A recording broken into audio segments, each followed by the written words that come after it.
Just give you a few seconds. Okay, there we go. Cool. So thanks everyone for being here for our first Thursday of the month meeting.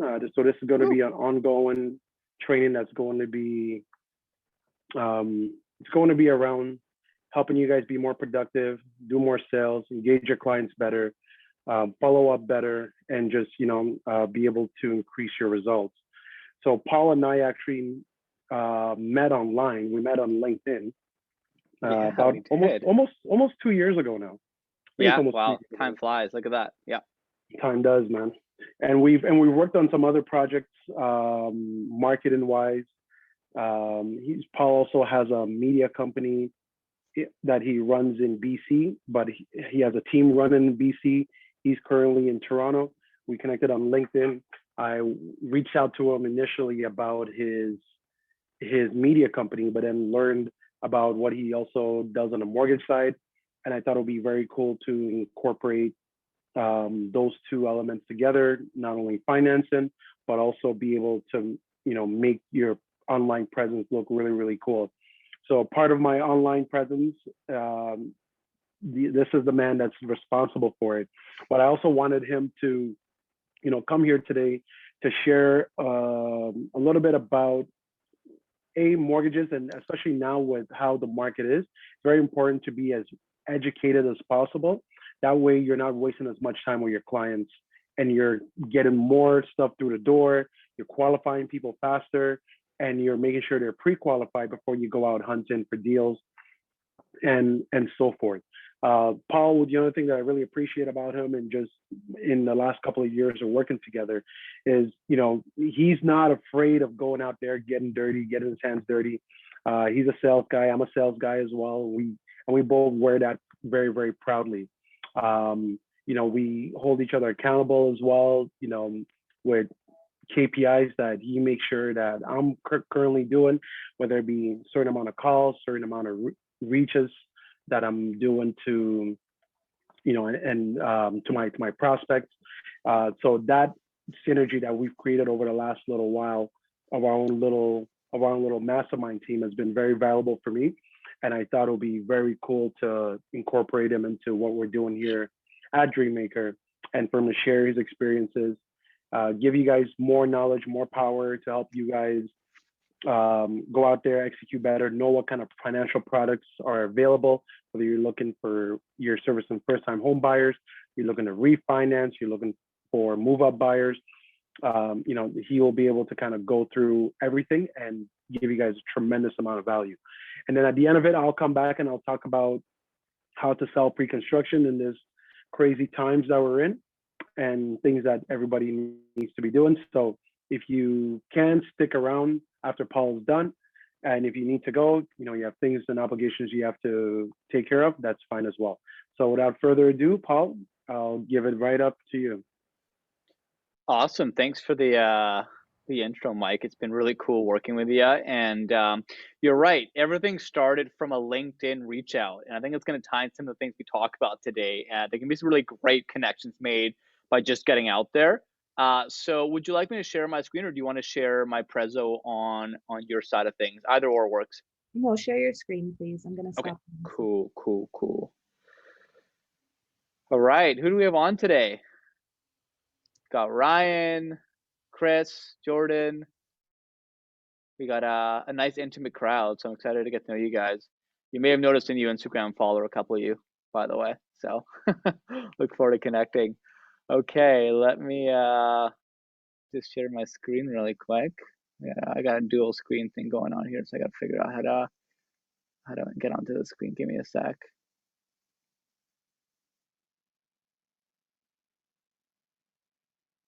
Okay. All right. So share my screen. Perfect. All right. Here we go. You guys see the screen okay? Yes, it's coming up. Coming up, we're good? Sweet. Okay, great. Well, again, thanks for the intro. And we're not going to be able to cover everything in today's deck, but I hope there can be some follow-up conversations to this.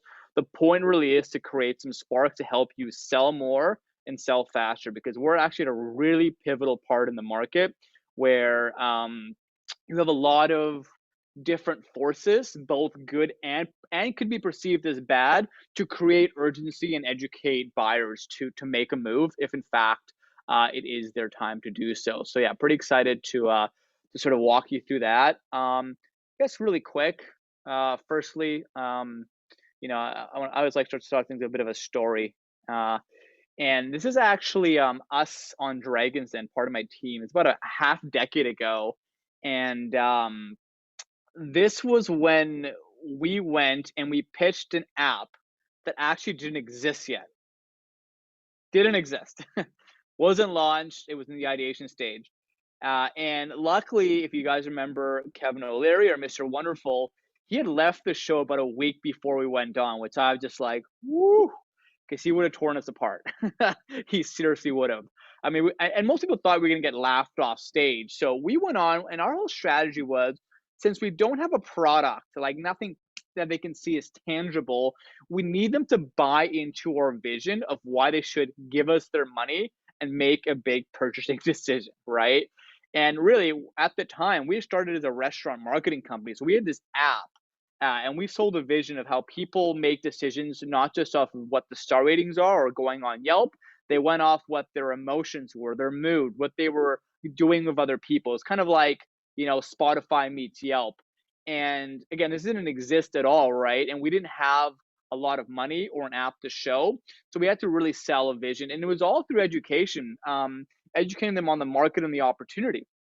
Now, when we went on, we realized quickly, to our surprise, they didn't know much about technology. Like, we were saying really basic technological terms, and like they didn't get it, which was surprising for investors who see a lot of pitches. This is back in 2014. I'm sure they're a little bit more sharp now. But the point here is that mid-pitch, we have to go off script, much like when you're talking to a buyer and their education level is not where you expected it to be. Like, something that's so obvious in your head why they should buy this property, but they may not know, right? So kind of like with that parallel, we have to go off script and we have to educate them on a bit of the basics of technology and why the vision of what we were doing is going to make sense. And this was the thing that helped us get an offer. And after the show, we actually got a deal. Now, there's a backstory to what they offered us and what we got off the show, but that's for later on.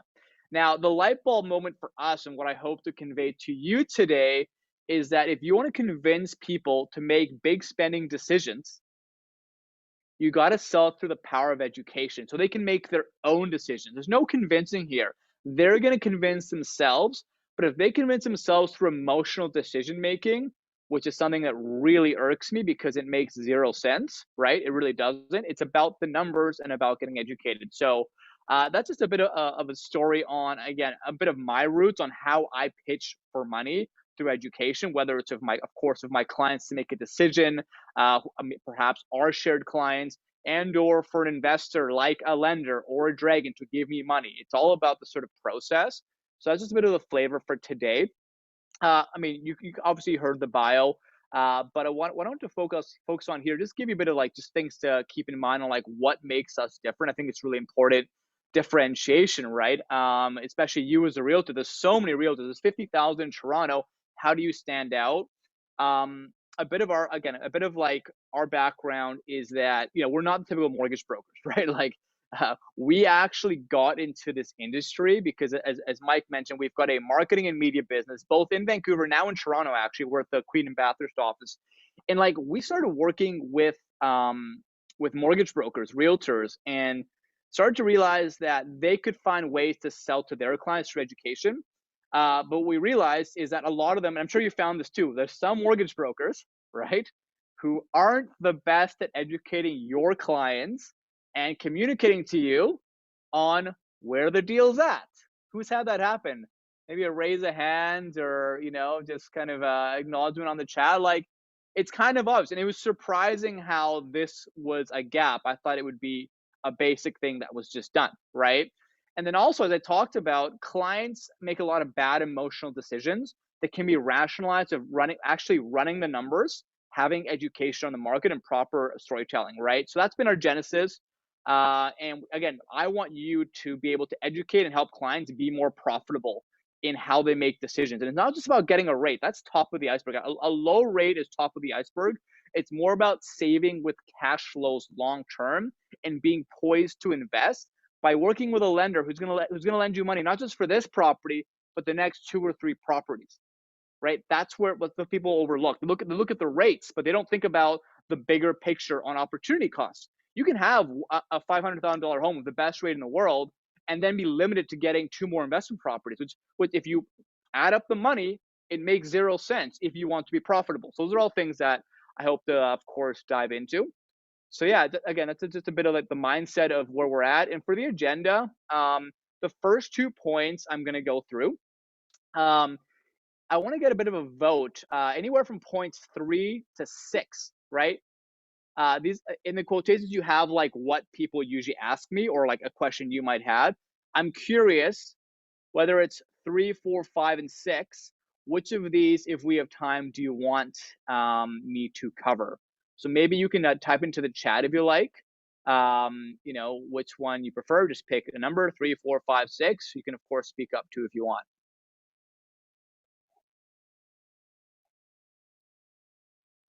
And Mike, I'll let you pull that and obviously let me know what the big vote is. But yeah, no, excited to see how much we can cover here. So getting kind of right into it, let's get into the first topic here. And that's around non-stress test lenders and also B lenders. And usually they are triggered by a client saying, or you saying, my client cannot afford enough mortgage from their bank, or the client telling you, I can't afford enough for this. I can't get to a bidding war. I'm out.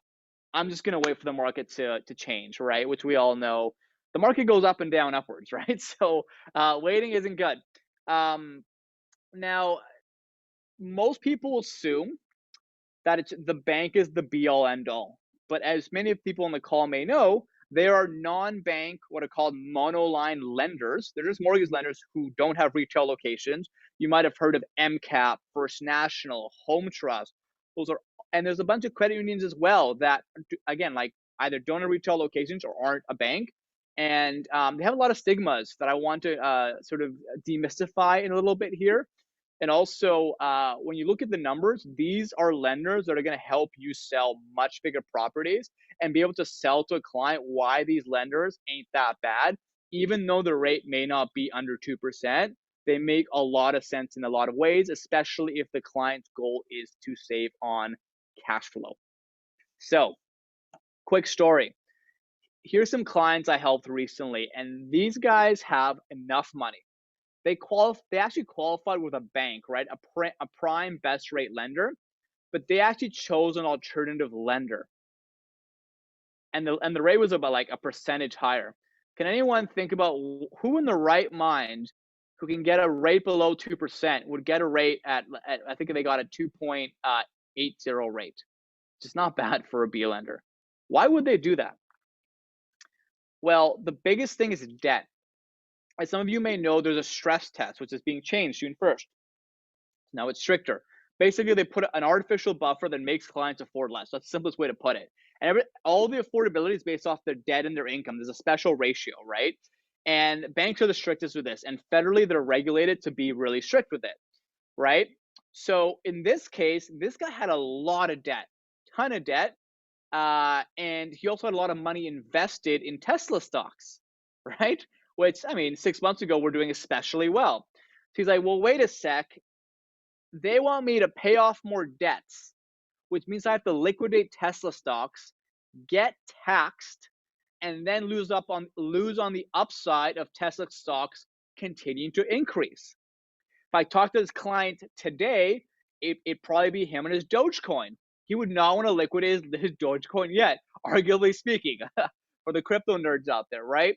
So he said, screw that. I'm going to pay, Paul, run the numbers for me. I said, okay, look, if you have a higher rate by a percentage, which, and by the way, B lenders are usually 1 to 2 year term. So short term, what if you take this rate, you're paying a few $100s more per month, but the money that you would pay at the lower rate by liquidating your stocks, getting taxed, and then losing out on even modest growth in Tesla is like 5 to 10 times higher.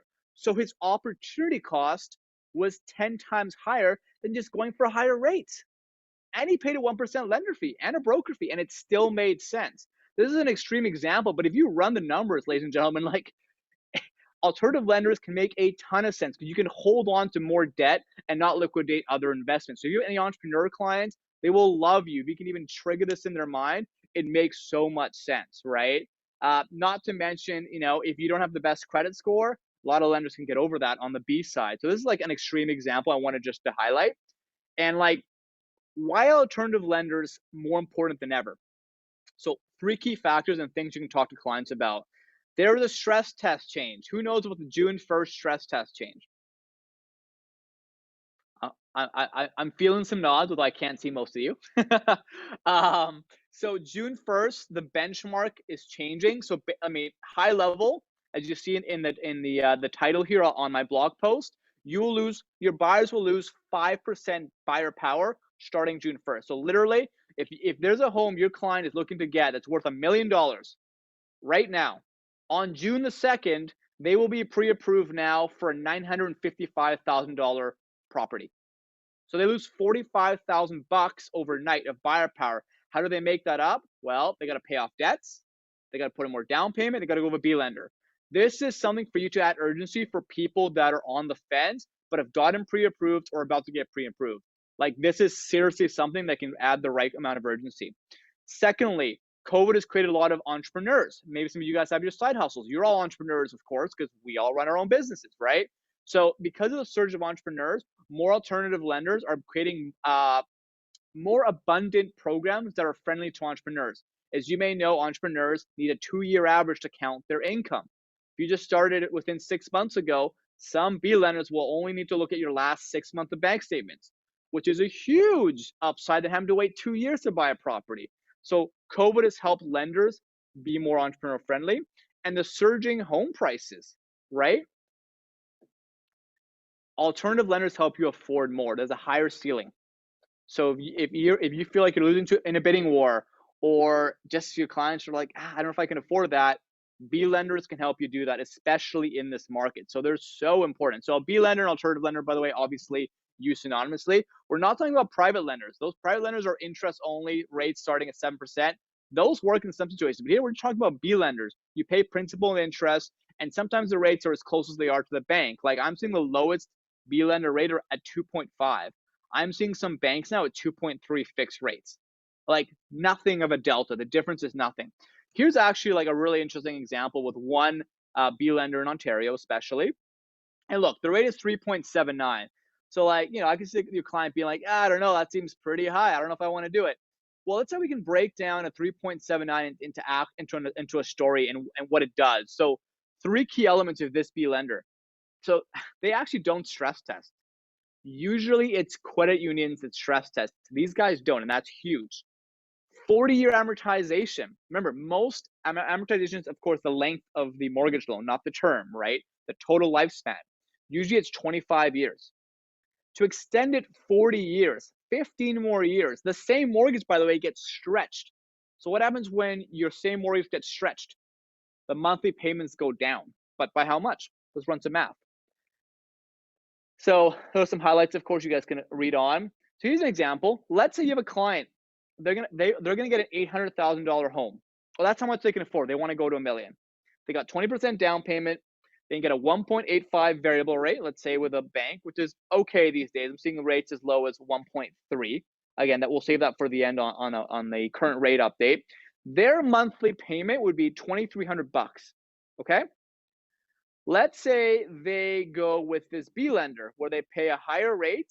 However, they can stretch out their mortgage for longer and they can afford more. What will that do?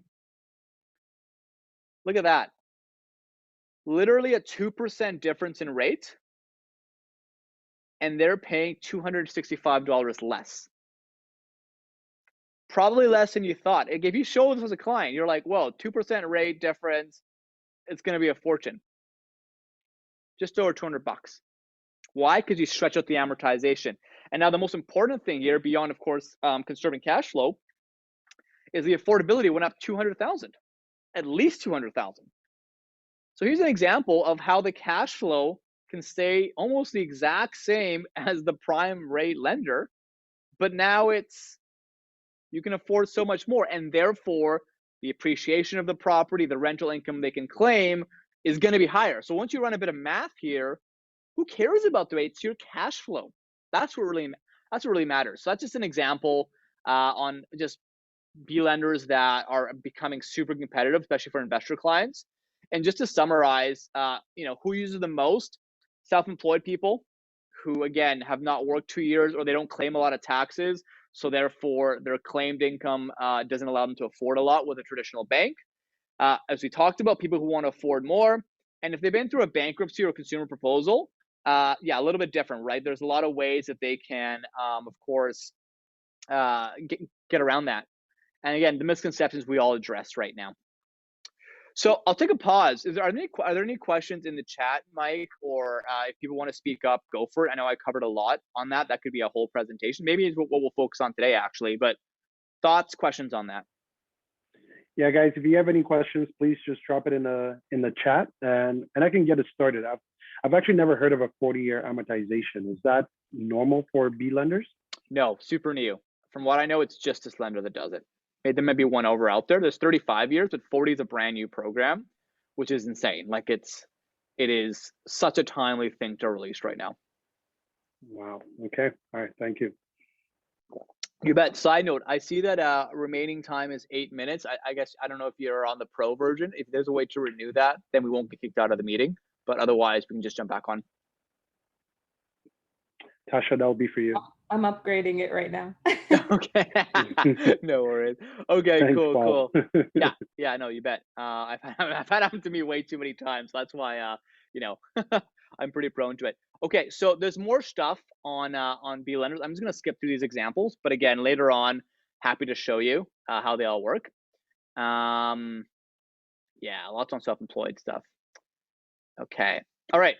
So a lot of you probably have clients who have equity, especially after the surge in equity that people have now because of the appreciating home prices. They have a lot of equity to play around with, and few people actually realize they can take it out and use for down payment, right? A lot of people are going to say, I don't have $200,000 for a down payment right now. Well, it's in your house. You need to unlock it. Let's talk about a little bit about how that might work. Okay. And by the way, this is very timely because as we talked about, there's more, not beyond just more equity. There's, again, B lenders who can help you afford more mortgage, so people can stretch out a little bit more. And because of the stress test change happening June the 1st, if you want to go with a bank, your buyer power is going down. That's either you're refinancing, taking out equity, or buying. So again, converging forces to help you add urgency, right? That's what it's all about. Okay. So, let me just, okay, here's a story.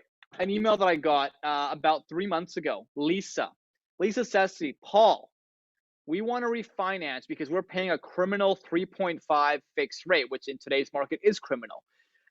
We also want to do some renovations and potentially get a down payment for another property. However, and we need to consolidate debt, as you can see. However, what the hell? We have a $27,000 penalty because we chose a fixed rate. By the way, people like fixed rates. If you like a fixed rate, but you break your mortgage, like 60% of Canadians, for many reasons, you sell your house, you get divorced, you want to get an investment property, so you need to refinance and change the terms of the mortgage, always to break your mortgage. So she's got that in her way. When I ran the numbers and I said, hey, if you break the mortgage, but you go from a 3.5 to a 1.3, special rate I got from a TD, in the next 5 years, after you pay your $27,000 breakage penalty, and of course, after you start to pay down some debt and you no longer have interest charges, you will be $45,000 better off. Which sounds a little bit like bogus, but when you look at the spreadsheet that I showed her, she was in disbelief. Because when you run the numbers, the emotional part of your brain, i.e., oh, there's a penalty, not going to do it. Not going to do Not going to go for the opportunity cost. You break it down in numbers, it makes sense. So she did it in a heartbeat after she saw the numbers. Again, something that perhaps some of your clients may need a bit of. This might be an objection you get. Oh, I don't want to break my mortgage. I don't want to get a penalty. Well, what's the rate you would get today? What's the difference in the rates and the amount you will pay less per month starting today? And what about the 5-year projection? Again, things I can do for you guys, but that's how you get people who are even somewhat rational thinking about making a move, right? So again, we talked about refinancing is more timely than ever. Fixed rates are going up, as you've noticed. So again, it's a tightening window where now's the time to refinance, to change your mortgage terms, get a better rate, take out equity, and look at an investment property. Like, people should be refinancing ASAP and just have that money for whenever the heck they need it, hopefully sooner than later. So just like some basics on how a refinance works, and while this might be a review for some of you, this might even be helpful in how you explain it to a client, because they may ask you, like, how does it work? So you must always own 20% of your home. That is the rule.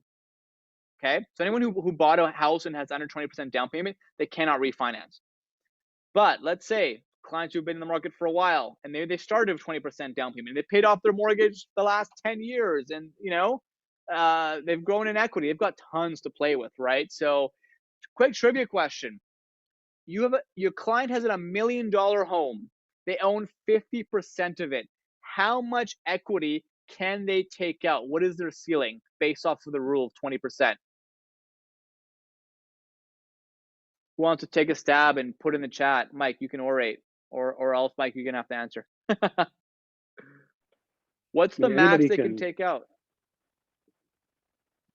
What's that? I'll say, well, Ryan has an answer below in the chat. Okay, what did he say? Ryan Ratto said 300,000. That is correct.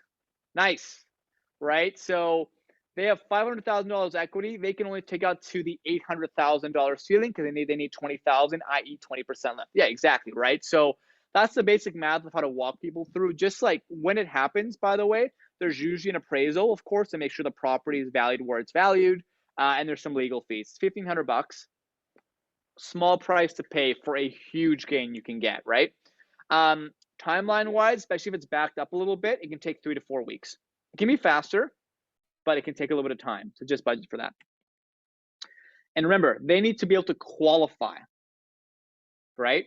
So they're going to be put through the stress test, which is going to be a little bit harder on them starting June 1st. So refinancing before June the 1st are timely. Now, if they don't make income because they're retired or whatever, of course, there's reverse mortgages that can fix this problem. There are some other more innovative products that are, I think, a bit better than reverse mortgages, and not just for people over 55. Talk to me offline if that's a case for you. But there's some alternatives now, right? So that's kind of how refinancing works. I know we're probably running up to like maybe 5 minutes left, so I'm gonna pause for questions. No, perhaps. that's fine, Paul. That's fine. Okay. Go ahead. Okay. Well, look. The next sections are pretty basic. They're just around, like, if someone needs to sell and buy at the same time, what do you do? I mean, basically bridge financing. And honestly, I think we should save this for another day, because it's a bit of a deep dive into spreadsheets and all that. But if you have someone who's buying and selling at the same time, and they want to know about bridge financing, and also they want to know whether they can qualify for the bridge finance, because remember, they might have too much debt. There are ways to refinance first. So you restructure your mortgage, you pay less per month, therefore you qualify more because your debt to income ratio gets a bit more favorable. So refinancing might be an important pre-step to someone then buying and selling, or buying another investment property, right? Yeah. I have a question, actually. Yeah, shoot. When it comes to your side income and your side hustles, a lot of people don't declare or file taxes on their side income. So if someone comes to you and they're short maybe 30,000 in income, but they've been making about 35, 40,000 on a side hustle a year. I mean, would you have to have them first file their taxes to be able to use the income, or how would the side income conversation even be incorporated into them? Great question. Mortgage. Yeah, depends on what route they want to go. If there's still time to file your taxes, here's the trade-off. You're gonna get taxed on that. So how much are you gonna get taxed? Do the math on that. And then, but if you claim, you have to claim all of it. Like we would do a break-even analysis. Right now with the income you're claiming, how much can you qualify for?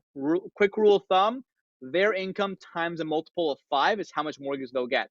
They make 100K, great. $500,000 mortgage is about the mortgage you'll get, assuming there's no debts, right? If you need a $600,000 mortgage, then how much more income do we have to claim to get the 600, right? Divided by 5 of the delta of 100,000. So you need to claim 120,000. So the extra 20,000, if you made 40,000, just claim 20 of it, get taxed on that, but now you can afford exactly where you want to go. If you need to claim all of it, you claim all of it. If it's too late to claim it, right? Then what you do is you just go to a B lender. Hey, B lender, here's my bank account. Like they'll tell you, give us 6 months of bank account statements, and we're gonna add. So let's say per month it says you make 20K in them. Great. If you keep that consistent, we'll then times that by 2 to extrapolate your 6 months earning to a year earning, and we'll go off of that. Which could mean if they have a good 6 months, it means they can make a ton. This is all current income and future income. But of course, there's a 1% lender fee, could be a broker fee, and the rate might be high 2s, low 3s, maybe low 4s, right? But again, these are all just simple things you run the numbers with, and you have different scenarios, and then you act. But there are definitely options. You have side income. Let's do the math on that. Why wouldn't you claim that? This is tips as well. People who work in the service industry, all those things. Man, there's a big rule of the banks: 2 years. That's all we want to see. If you don't have 2 years of claimed income, see you later. No. Things are changing, and some A lenders actually are starting to even allow you to boost your income through stated income. You can actually, like going back on Dragon's Den, you can pitch how much you should be making based off your profitability. So I do that with clients, and there are some A lenders who are actually entertaining what are called stated income programs. I have those on my blog. So yeah. Anyways, so bridge financing, again, if someone's like buying and selling at the same time, and the house that they're selling closes after the place that they're buying and they need down payment, there's a way to get around that. Usually has to be within 90 days. So something we can talk about later. So I'm going to skip right to the end here.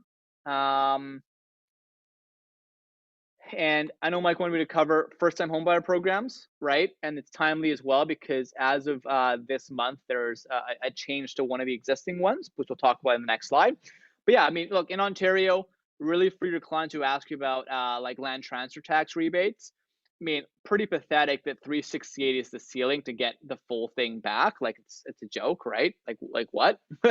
But at least they will get 4,000 back if their house is over that, which is nice. Right, so basically, they'll likely get $4,000 back as a first-time buyer.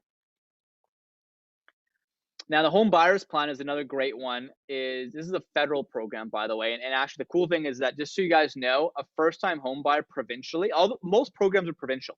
Their definition is if you've owned a home anywhere in the world ever, you're not a first-time buyer, as the name implies. You can't qualify for these programs. Now, federally, though, and federally, they do the home buyers plan. If you haven't lived in a home that is yours the last 4 years, they reset it and say you're now a first-time buyer. So clients who might be in that circumstance, who are now renters, owned in the past, they could qualify for this. And basically, you can use up to $35K of your RSP to put down for down payment without getting taxed today. You get taxed later, but you're deferring taxes for you to be able to, use that for down payment, which could help a lot with liquidity and cash flow today. That's really important.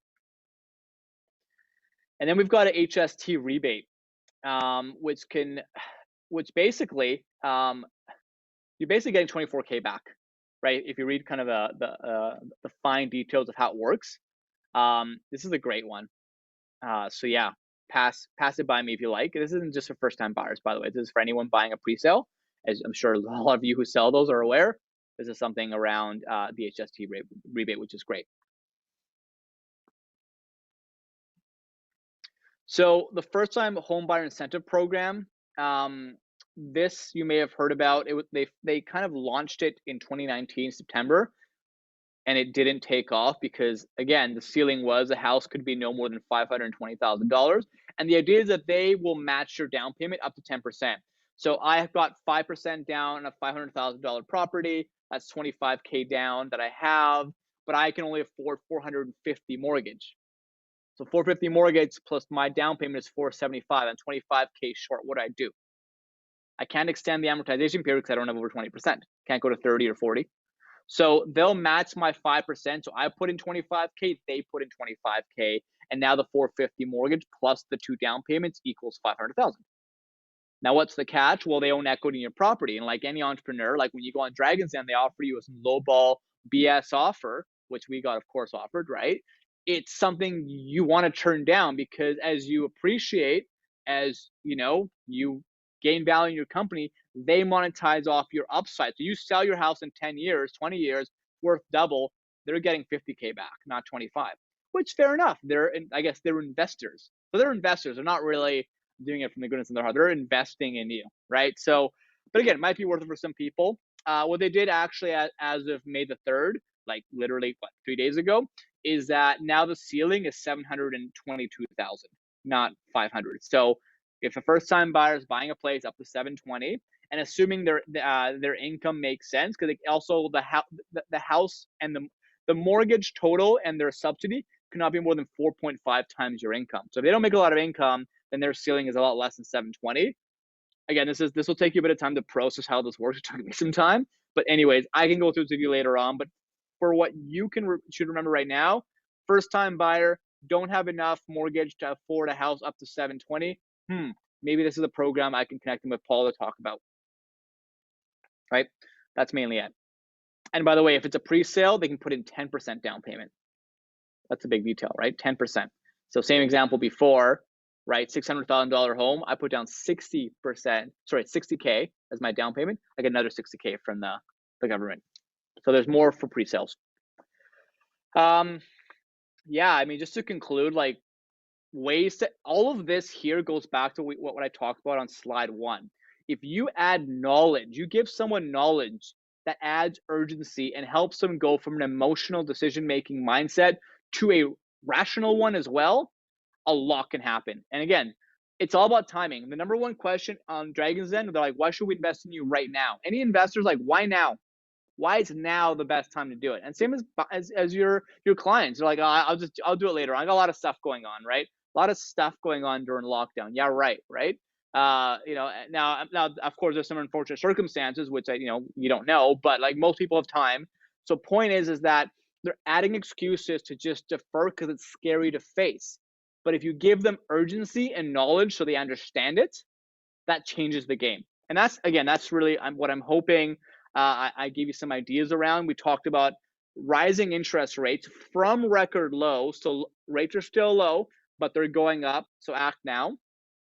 There are some spring cashback promotions. I think up until May 28th, TD has up to $2,500 cashback on day one, depending on the mortgage size, if they close their property or they do their refinance. So that's not nothing. $2,500 for like still a super low rate is great. We talked about opportunity cost. Remember the guy who went from a B lender over an A lender because the opportunity cost, right? If he would have gone to the A lender, he would have to give up his Tesla stocks and pay taxes. So the more you can have people think about, if I wait right now, what's my opportunity cost? Rates going up, harder to qualify, right? And yeah, and of course the property prices go up too. So you're buying the same house with less mortgage after June the 1st. So add that urgency, add the knowledge. We talked about the first-time home buyer incentive. There's even some programs that help that actually help home buyers borrow down payment from a line of credit, and it can be considered legit in certain circumstances. Pretty cool. Only a couple lenders do that. So yeah, there's a lot I gave you there. Just wrapping up. I mean, look, what's the market like today? Here it is, and this will be on my newsletter too. But yeah, there's actually a 0.99 variable interest rate with not a bank. It ain't HSBC. Who it's funny, they if you Google HSBC, they've got a lot of claims about funding drug lords in different parts of the world. That's how I get clients to not work with HSBC. That, and they're also, I mean, really, like you could be on hold for 3 weeks. They're too slammed because they had a 0.99 promotion back in the fall, just for some context. But there's so many strings attached, and like people weren't getting the right experience. But these guys at Radius, they're pretty good. They're going to be better than HSBC, in my opinion. And again, 0.99, that's only if they have under 20% down payment. So you have the column here, under 20% down payment. The top one is fixed, bottom one is variable. But yeah, there's still some pretty good rates.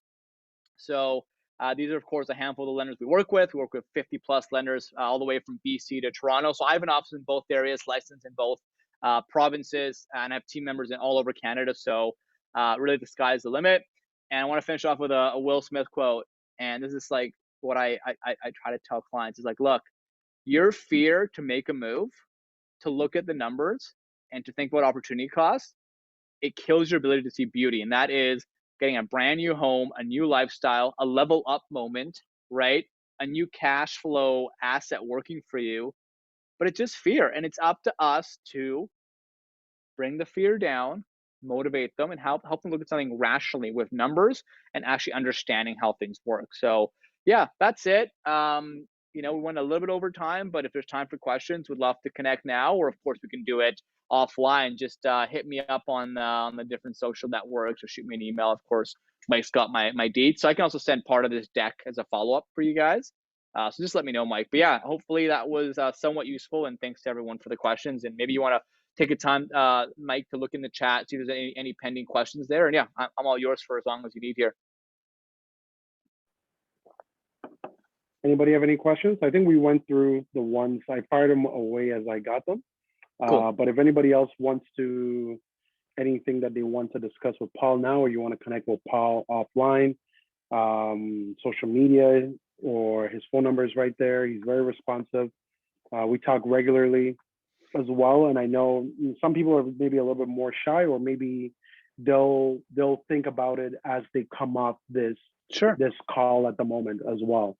So yeah, lots to digest. So if there's no questions, we can move on. And right now it seems like we're all set. So Paul, thank you very much for taking the time to be here. Really appreciate it. I mean, you fit my style in terms of communicating, selling, and just, a sense of urgency. And I really believe this is what, all of us in this profession, this is what we really need to do. There's a lot of hype and there's a lot of lack of understanding fundamentals when people go out there to make these important decisions in their lives. And, I had a friend that just, they went from a $1.5 million budget to buy a house, and then they, within a few days, increased it to $2 million. They didn't work with me, by the way. They ended up working, they have a family member who's a realtor, but really, really good friends. And we just shared a story.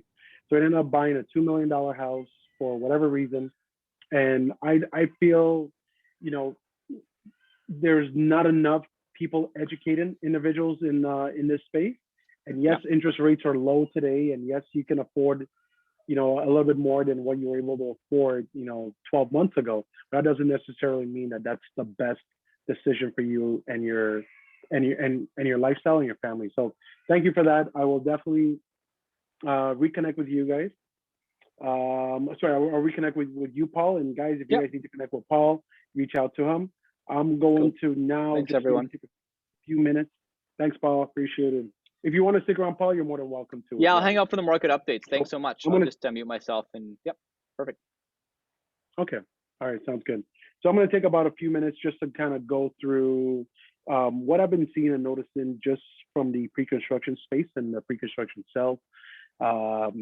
Typically, pre-construction has never been the type of industry where the demand is 5x what the supply is when a project launches. But recently, I've been seeing and noticing it everywhere. So I'm going to just go through some quick points as to what everyone should be doing, what they need to do, how to have the proper mindset, the proper education to really go out there. Because if you're going to a project with 300 doors being released and there's 3,000 worksheets being submitted, which is the level of interest that we're seeing in some of these projects today, it's going to be very, very overwhelming for your clients to have to make a decision on something they have a little bit of information on, and more importantly, have a little bit of understanding of how the process works.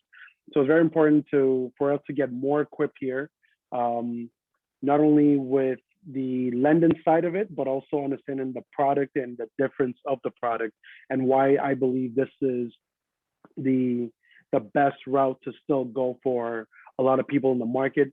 You know, I've always been a big advocate for pre-construction versus resale, simply because it gives you enough time to plan. For those of you guys that have, you know, clients' credit is not good. They don't have enough money for a down payment. They need to restructure, you know, what their work circumstances look like. You know, I just got off the phone with somebody. They want to get a mortgage, or an entrepreneur, but, you know, they've been filing their taxes, you know, saying they make $30,000 a year. So which means you can't buy anything anywhere in Ontario pretty much. And why that's important to, over the next couple of years, increase what you show in terms of income so you can qualify more. So even with myself, I go through this with clients a lot, and, you know, I'm a big advocate of it because that's my story of how I got started. I wanted to get into real estate, had showed little to no income, had bad credit, but I knew I had access to capital and I could get access to capital. And by the time those products were built, and by the time I had to commit to get a mortgage, I was getting the appreciation from the market, and I was also able to, you know, manage my deposits to put a significant down payment, and then open up the floodgates in terms of lending opportunities, like how Paul discussed here today. So, I mean, the major things that you guys need to know with Precon and resale, especially in a climate like this, is, you know, they're not going to get bullied down by the sellers to have to overpay for the product. I mean, I know in the space that we're in, we've kind of accepted, you know, bidding wars as what it is, but I think there's something fundamentally wrong with how bidding wars are typically done. I mean, think about if you went to buy a car, and you saw a car on the lot, and the car was marketed for $30,000. Then you went to make an offer for the car for $30,000, and then the salesperson came back and said, actually, you have to pay $40,000 for this car. And you would think, well, why is it marketed for $30,000, and why do I have to pay $40,000 for it? Now, we kind of accept that because we're all in the industry and we don't kind of think about it, but it's a little bit kind of a stupid way of doing business in terms of the auction style, because the house might not get appraised at that amount. You're waiving all your conditions. You don't know what the history of the house is, you know, because you haven't had a time to do a proper inspection. Even if the seller does provide you with an inspection report, those inspection reports are created for the benefit of the person who hired the inspector, which is the seller. So those inspection reports are not created for your benefit. So you have to get an inspector, your inspector preferred, to go in there, analyze those properties. If you're buying condos, you know, you obviously want to look at the status report, see if there's any liens on the building, liens on the unit, what's the health of the corporation, and all those things. So those things for me have always turned me off in terms of buying resale. But buying Precon also, it's no easy walk in the park. I mean, you have to put 20% down usually at most sites. Very, very few sites will allow you to put less than 20% down. I'm talking to clients right now. And the way, just so you guys know, developers, once they sell about 75% of their inventory, the last 25%, they can get more flexible in terms of what they require for down payments. So you'll see and usually you'll see towards the later stage of the project.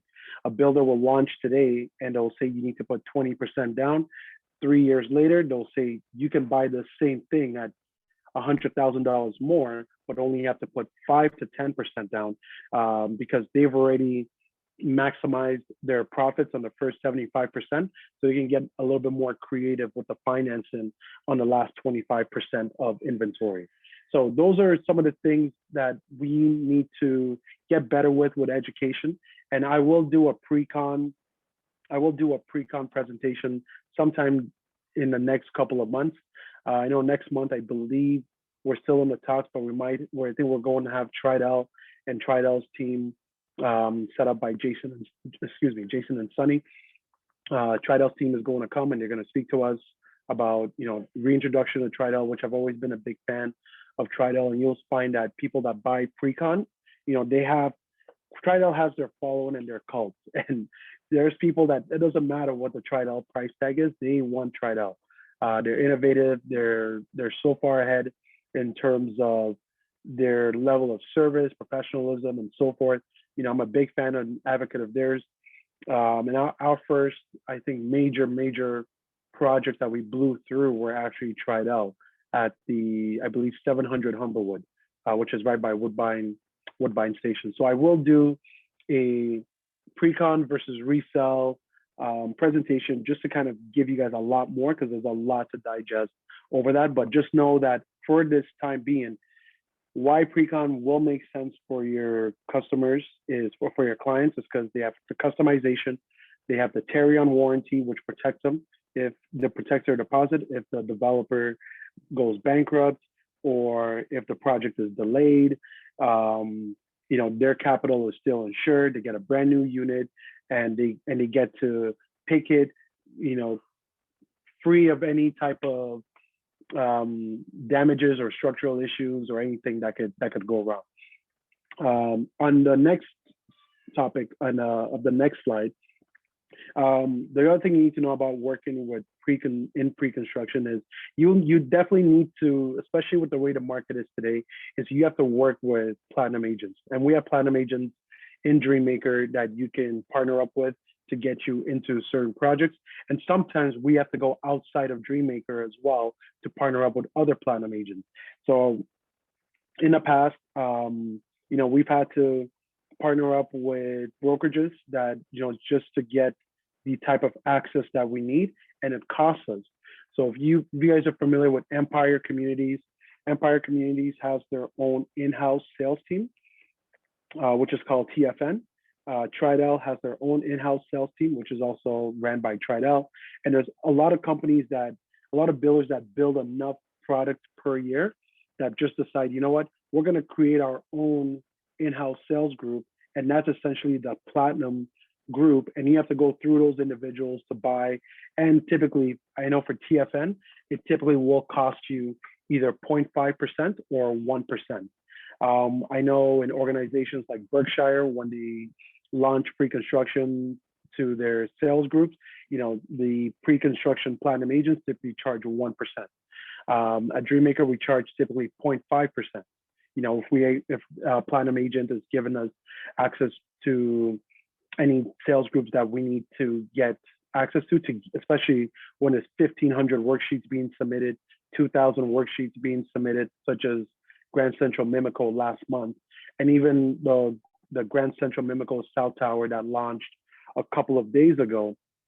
I mean, I'm sure they must have received at least 1,000 worksheets for the 300 doors that just got released, plus the 1,500 people that didn't get units and allocations in the previous release last month.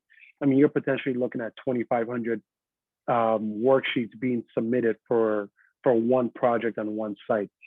So that's the main thing in terms of being able to get access to a lot of projects and a lot of hype projects.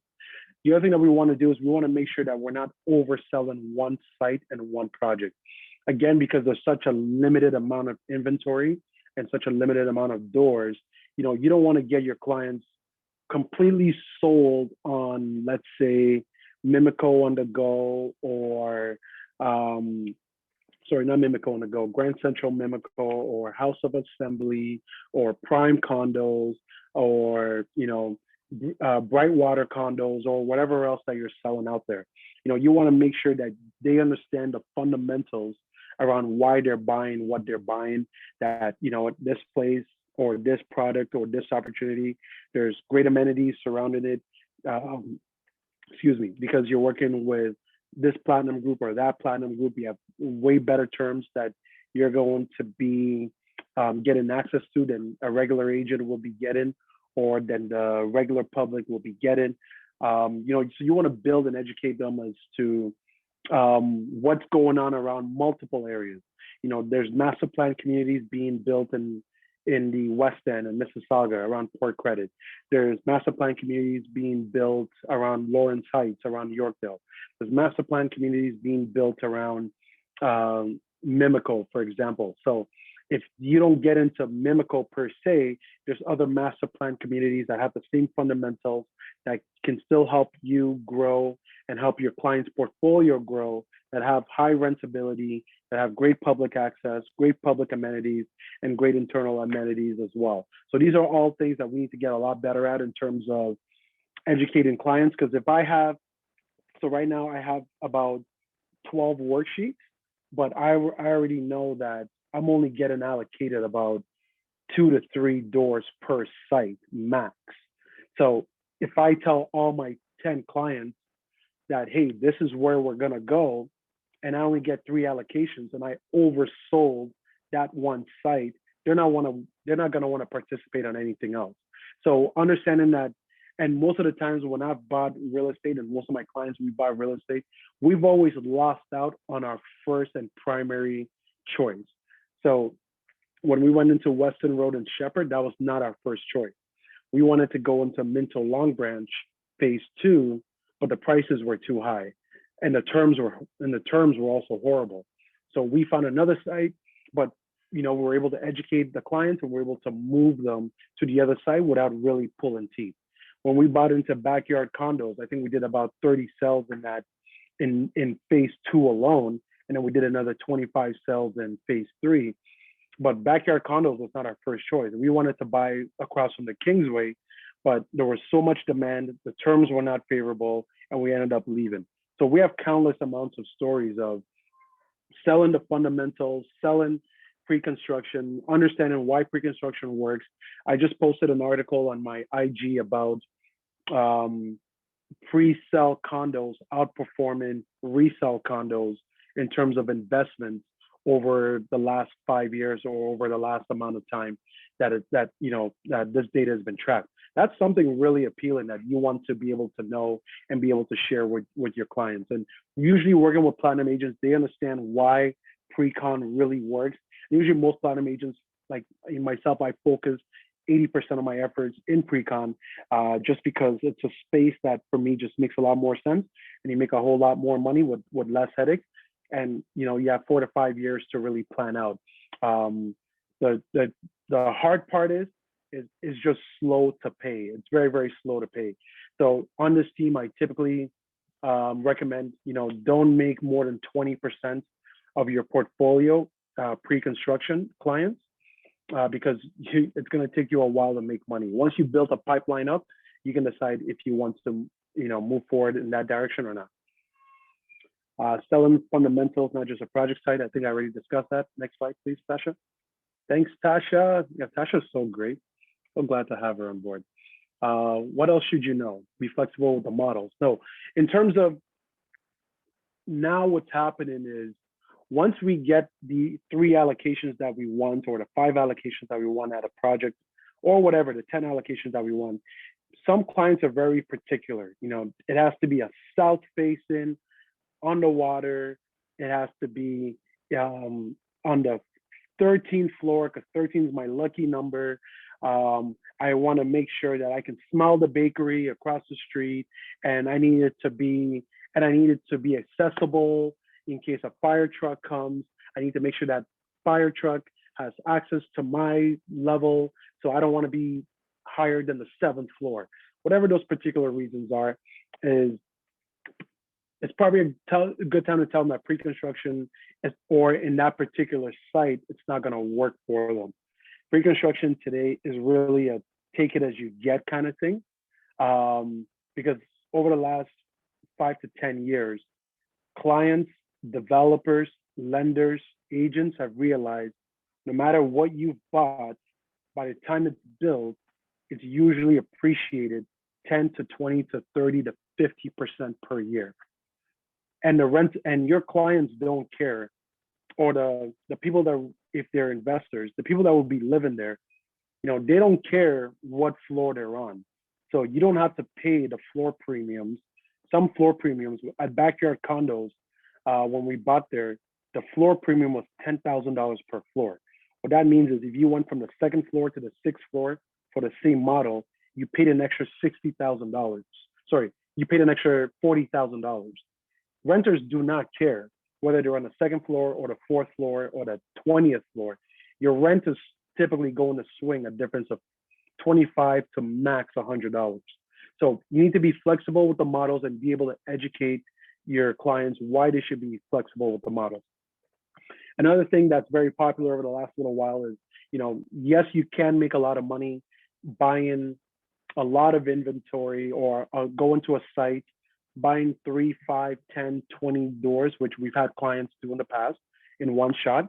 And what their business model is, they're going to buy a whole lot and they're going to sell their contracts before closing, make a profit, not have to register and close on the property, use those proceeds, whether they declare or don't declare, that's up to them. But it's been a remarkably sustainable and successful business model.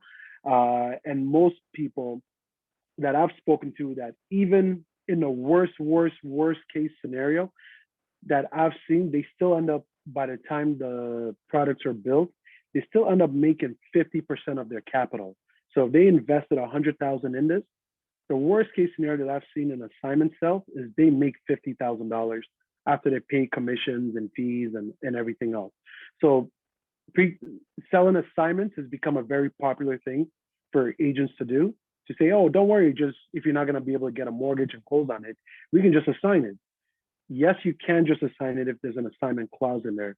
But a few things that you need to know. Number one, everybody is auditing developers now. So you need to make sure that if they are assigning, they know that they will have to pay gains on it. Maybe not even gains, they might have to pay income on it, because technically it doesn't even qualify as capital gains. It qualifies as income, which means 100% of it could be taxable. It really depends what kind of story they tell CRA and what their intentions are. Intentions meaning, did they want to live there when they bought it initially, but then they got divorced or they had to relocate for work?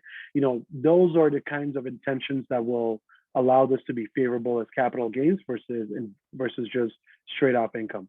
The second thing is, every assignment that I've ever sold, so let's use the most recent one. Last year, I assigned about 14 units. They were purchased at around $445,000. The investors ended up making $50,000 over 3 years of holding on to these products. On average, they made about $50,000 over the span of 3 years per unit. The individuals that bought it from us on assignment today, they're up over $150,000 in 1 year. So the assigner the person who bought it initially, who took all the risk, made all the big deposits, waited for 3 years, and then just assigned it for a quick buck, if they had just closed on it, they would have made 400% more if they had just held it for another year. So the business model of buying something for the purpose of assignment, I've always been, I'm not a big advocate of it.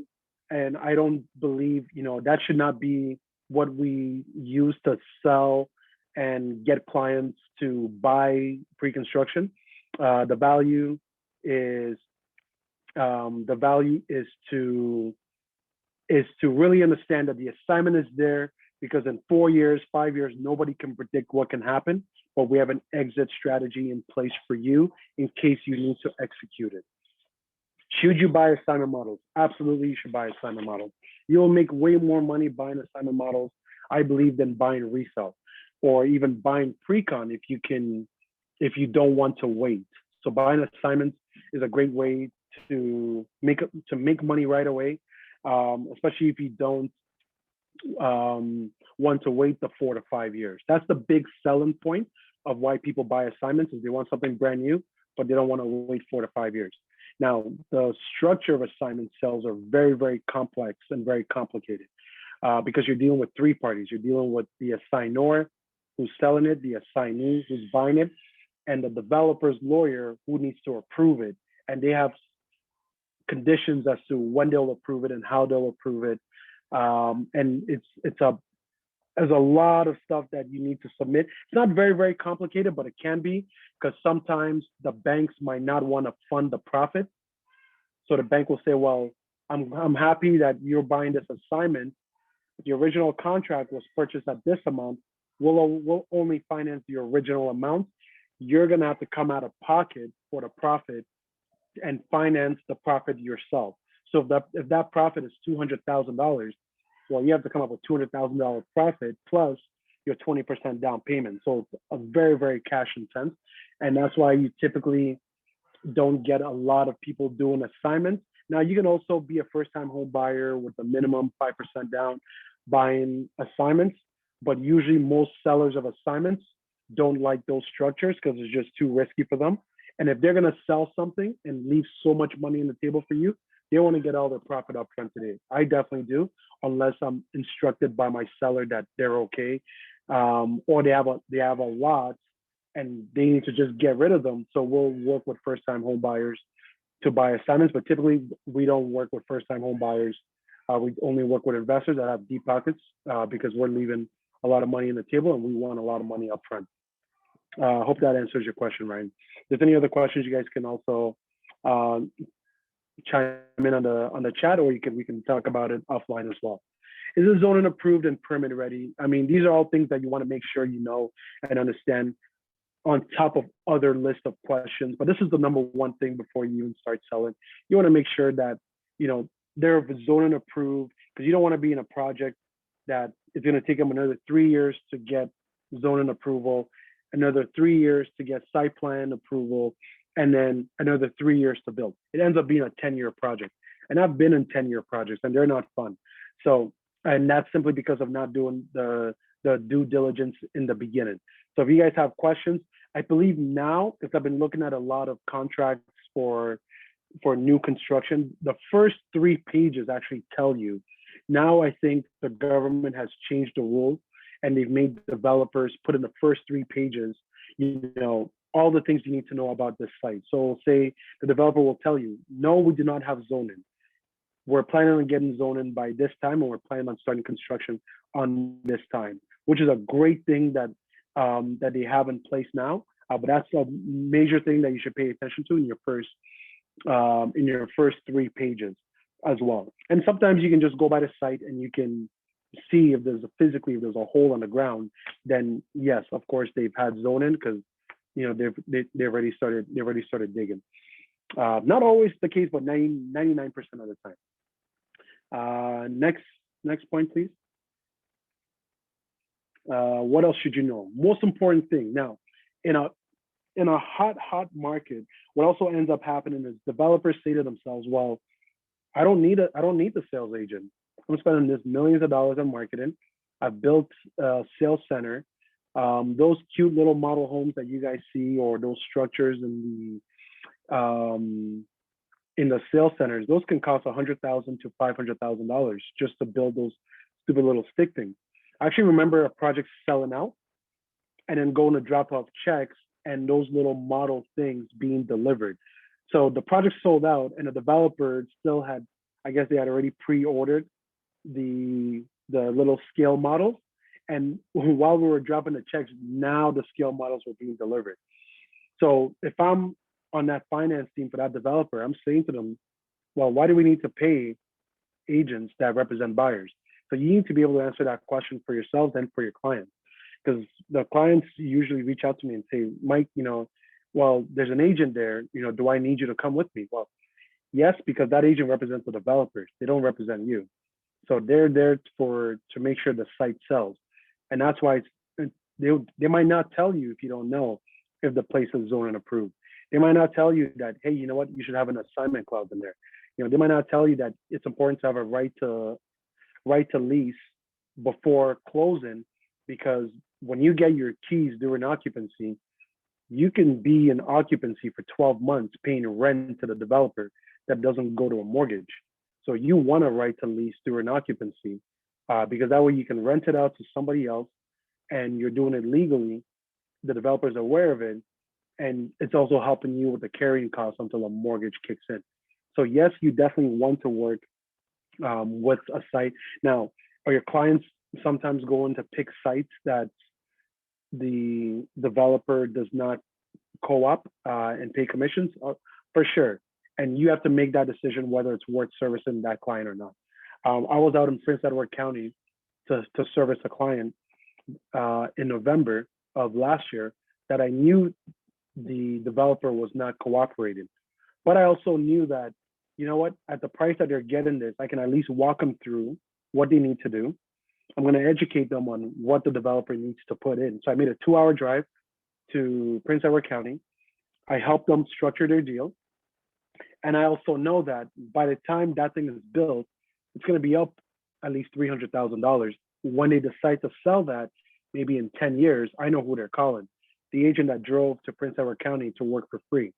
And they have a house in Markham that they will be selling in the next 2 years. So now I'm deeply invested with that. So I don't not go and help and service clients. I think that's a poor short-term way to look at things. And I think that's what's really going to separate those that really, really do well long-term in this industry to those who are going to fizzle out. Because as Paul said, 50,000 plus agents, when people start to hear developers are not paying commissions, a lot of them are going to leave the pre-construction market. A lot of them that are now servicing buyers, and buyers don't want to, overpay for bidding wars, and agents are going to get frustrated working with buyers. A lot of those agents are going to leave the industry. A lot of sellers today don't want to sell because if they sell in this market, they have to buy in this market. So inventory is very, very tight, which is why prices are rising. So, there's 50 agents going after one listing appointment. So a lot of agents are going to leave this industry. The ones that are going to survive and do well and not just have a good season, but have a good career are the ones that are going to understand that, you have to build like a business owner. You have to get comfortable knowing that, you're in the business of selling. You're a salesperson. I'm a salesperson. Paul knows he's a salesperson. I want everyone here to know that you are salespeople. I don't care what your business card says. If you're a real estate agent, some people like to put fancy things on their business cards to kind of duck or shy away from the word. The ones that own it are the ones that are going to really perform. And also, we know that just like everything else, technology is going to come and replace every single thing that we know. Don't feel so secured in your high commissions that your livelihood cannot be disrupted. Don't be caught off guard like the taxi industry. Don't be caught off guard like the Blockbusters of the world, like the Yahoos of the world. History shows us all the time. If there's a better mousetrap, consumers will go for that better, cheaper mousetrap. Look what Amazon has done to the entire logistics industry, in a very, very short period of time. So add more value, be a valuable person. Don't be so short-sighted in terms of looking at just your objectives and your goals in your pockets that you're forgetting what the long play is. I know I'll never run out of clients because I go over, above and beyond, and I want everyone here to be, that last 10% of realtors that will still be standing regardless of what happens in the economy and what happens in the market. Lastly, when you're buying new construction, you want to know the objectives before they even come on board. Number one is always, I don't have 20%. Well, this is why it's important to work with and on sites and on projects that the deposits are stretched out to give you enough time to make up the 20%.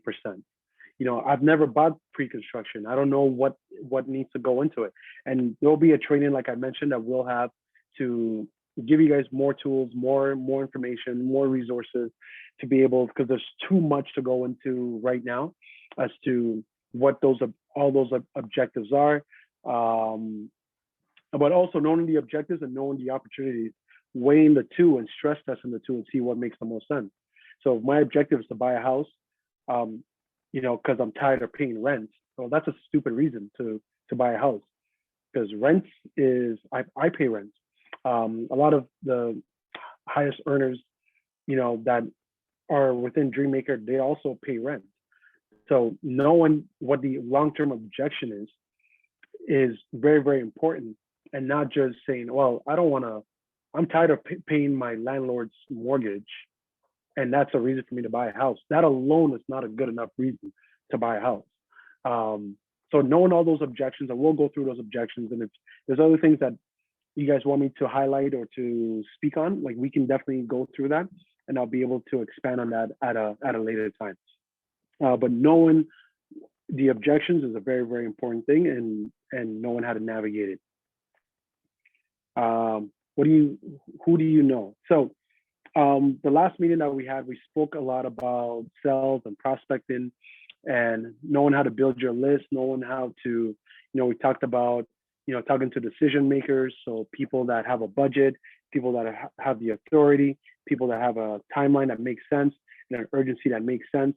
So that was last month's training, knowing how to break through the communication. If you're cold prospecting, if you're warm prospecting, Paul has a nice pitch, because I get pitches by mortgage agents all the time. But Paul did something very, very interesting, which I spoke about in our last month's meeting, which is the last month's meeting I talked about when you're engaging, especially cold prospects, talking about family, occupation, recreation, and motivation. So something called form. And that's what Paul did to really hook me. He said, Mike, I see we share some commonalities, we have some of the same friends in the same industry, would love to connect. Simple pitch, got me interested, went on his LinkedIn profile, saw him speaking, to a group of about 20 to 30 people, and he scratched my curiosity. And now I spent thousands of dollars with Paul and his team, because he engaged me the right way. He piqued my interest. He offered, great value. I had a lot of objections when we first started, in terms of cost, in terms of, why would I need to do this, in terms of some of the marketing and media things that we were discussing. And he connected me with his team. They handled all my objections. And I said, okay, you know what, let's go, let's do it. And we're still in conversation today to do other things as well. So knowing how to prospect is a very, very important life skill for any salesperson. And if you don't have that, you will eventually fizzle out of any type of sales industry that you have. Now, the number one lifesaver for a lot of people is number one lifesaver is, your clients that you're prospecting, they might not, the timing might be off. They might not be the ones in control.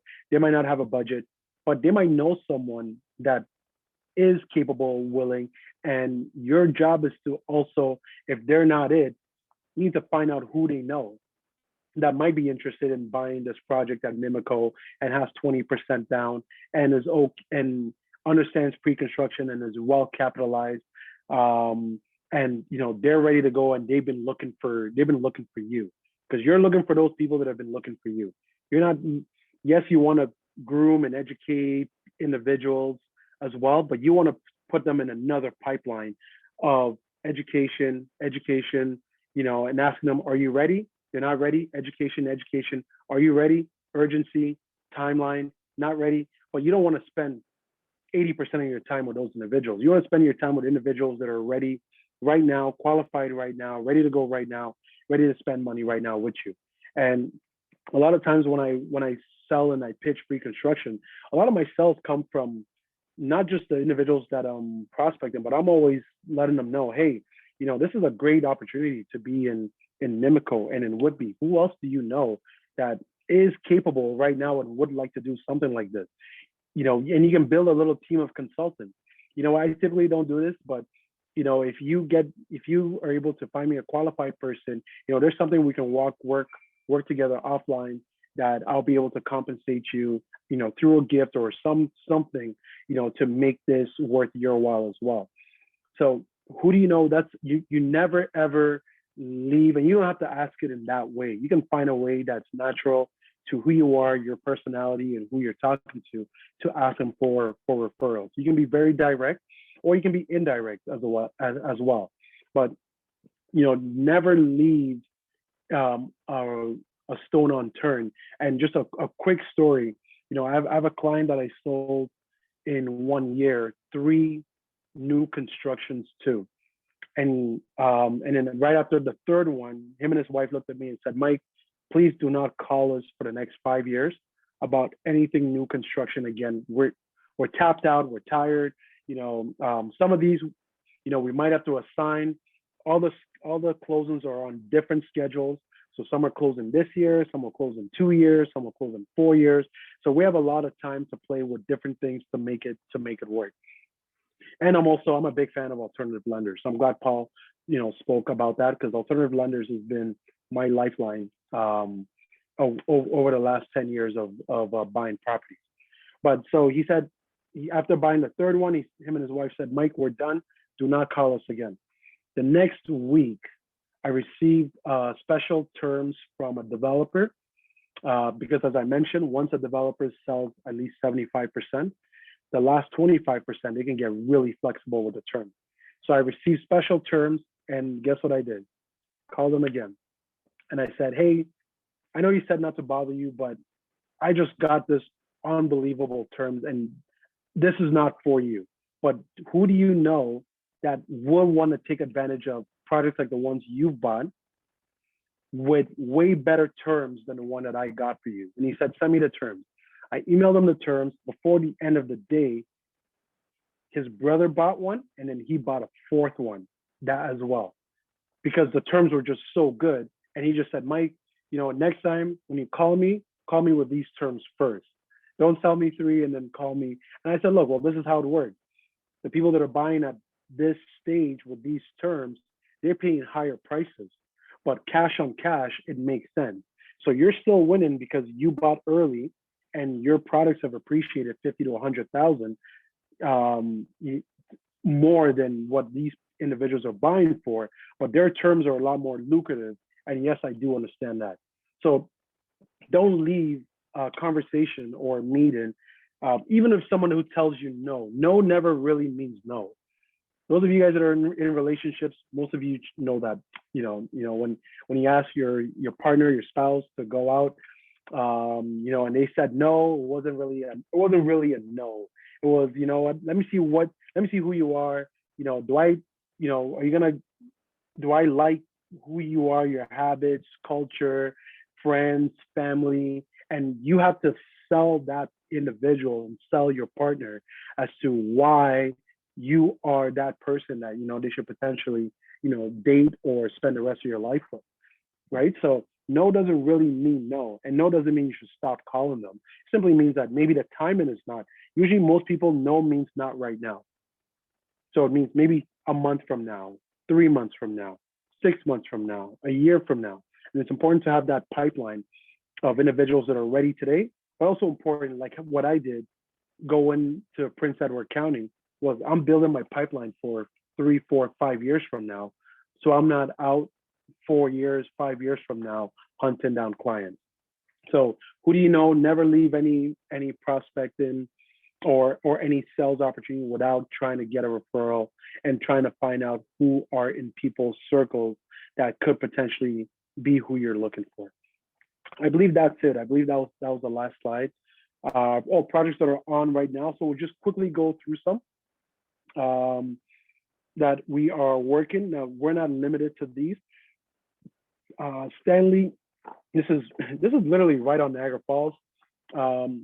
I've been getting bombarded with pre-construction emails over the last few weeks, simply because there was no releases in 2020. So there's too many releases right now in early 2021. And every developer wants to take advantage of the hot market and before the stress test and all these things, take place.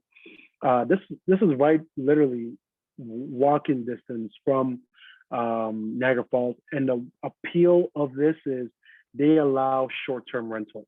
They allow Airbnb. I don't have the full details, but for your clients, for your investor clients that don't want to deal with tenants and, don't want I want to deal with tenants that you have to have more rights to the property that's impossible to kick out, especially now during COVID. You can't even kick them out really. But they understand the Airbnb model, the short-term model. This is a product that they would want to consider. The details of it are all in the drive, so go into the drive if you guys want to learn more. The next project that we have would be Landon. Now, I wasn't really sold on this when I first heard about it in February, but and that's simply because there was just a lot of products being launched. So this is right next to the harbor. So think of Port Credit, but think of it in Durham. Durham is also probably created the most wealth in the GTA over the last 5 years. So if you look at year over year over the last 5 years, Durham has created a ton of wealth, and these guys want lifestyle products. Another thing is with this particular project. So this project is sold out first and foremost. 1,300 worksheets were submitted in 48 hours. And I only knew about it because one of the agents on the team called me because they were only working with platinum agents and he wanted me to get them access. So I ended up getting them access. And then when I dove into it, I went on MLS, I researched the area. I found that everything that's already completed around the area that has been sold or rented out has done so within 10 days, max, an average of 10 days. What that tells me is there is a limited supply and a strong demand, and the sales also back that up. So there's some products there, and all the products that are over 700,000 that are remaining, which is a handful, they're only required to put down a deposit of 10%. So that's very, very important to understand. You don't have to put down 20%. You don't have to put down 10%, and then 5% in 5 years once it's completed, and by then the appreciation will be even stronger. So we'd be landing very, very limited supply. Talk to me if you guys want to take advantage of those terms. And again, those products are around 700,000. For the ones that make sense to me, there's also obviously products that are cheaper. If you guys want products that are, so if you want a $600,000 product, the deposit is $90,000 versus a $700,000 product, which I think has more appeal because especially now with COVID, people are very skeptical about buying studios and one bedrooms. They want bigger products. So bigger products, I believe, will have better appreciation over time anyway. Versus if you're buying a $700,000 product, 10%, 70,000 deposit, to me, that just makes a lot more sense given you're going to get more growth and less deposit that you have to put down. The next project is Grand Central Mimico, South Tower. I forgot that I have this in here because there's really no inventory. But submit your worksheets, go in the portal. I believe my access information should be in a portal. And so use my information to log in, submit your worksheets. That way I'll get a copy of the worksheet and I'll group them and I'll submit it directly to our sales representative there. Last time we only got 5 allocations for 15 worksheets. So again, not making any promises. And if you're reading this, it's probably too late when it comes to Grand Central Mimico, but still submitted. You never know, products do come back. House of Assembly. This one's a little bit of a sleeper. This one is right at the junction triangle between Lansdowne, Dundas, and Bloor. I really like it because it's a stone throw away from High Park. High Park averages at around $1,200 a square foot. If you're buying Precon today in High Park, probably averages $1,400 per square foot, which is very, very expensive. Lansdowne's going through a major, major gentrification. There's about 7,000 doors that are going to be built in that area. It's a master plan community. Master plan communities typically do appreciate better than standalone sites being built because simply as the product, if you look at Regent Park, for example, they started their master plan community about 10 years ago at maybe $600 per square foot. Tridel, I believe, or Daniels is going to be completing that gentrification in Regent Park, and they're not going to be selling for less than $1,300 a square foot. So think about what prices have done in Regent Park over 10 years. They've essentially grown, and I'm not talking about your deposits. I'm talking about the price of the actual commodity. They've grown, 100% to 150%, which means if you bought something 10 years ago and you put $15,000 down, you're probably up 2,000% plus or 5,000% plus cash on cash return. So those are projects that I've just quickly wanted to talk about on the deck. We do have other projects that are in the shared drive for you guys to look at. If you guys do have other projects, I know a lot of guys go out and they find other projects of their own. Do send them to me. We'll vet them and we'll add them to the shared drive as well and give everybody access to it. So that's our time. Thank you very much. If you guys do have any questions, I will take about 5 minutes to go through any pressing questions. Other than that, hopefully this has been informative. We're going to keep doing these, and next month I will not be the one talking. It's going to be Tridel. So keep that in mind. We're going to have Tridel here. They'll most likely talk about that last phase of their Regent Park project. because I believe they've been awarded the contract by the city, either them or Daniels, I can't remember. But Tridel has a lot of inventory and a lot of exciting stuff to always bring and share as well. So thank you so much. Thank you for your time. Thank you again, Paul, for Thanks, taking everyone. the time to join here and be here with us. Great work with this. Very Um, informative, by the way, Mike. oh, no Good problem. stuff. Thank you. Good stuff to Thank know. you. Oh yeah, beautiful. Appreciate it. Appreciate it. And what else? What else? We'll see you. You know, get your contract signed, as Natasha said earlier on. I'm not too concerned about a contract because we're not cutting commission checks until all those contracts are signed. So if your contract is not signed, I'm guessing you just don't have You won't get paid. and yeah, you won't get paid. Or if you have things that you want to discuss about the contract, you know, let us know and we will go through it and we'll find a middle ground. I know those recent changes that we did with the freebie stuff, which Natasha already addressed. If you have questions, concerns regarding those items, you know, let us know. We'll go through it. You know, we definitely want to create an environment that's a win-win. We know everyone here is a volunteer army.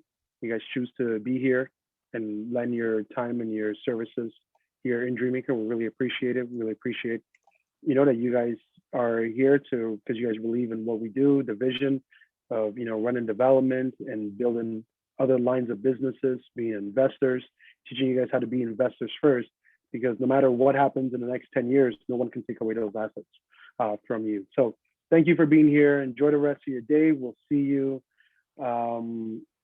next month. And again, lines of communication are open. If you guys need to reach out to myself and Natasha, and you guys obviously have Paul's contact, we will be in touch.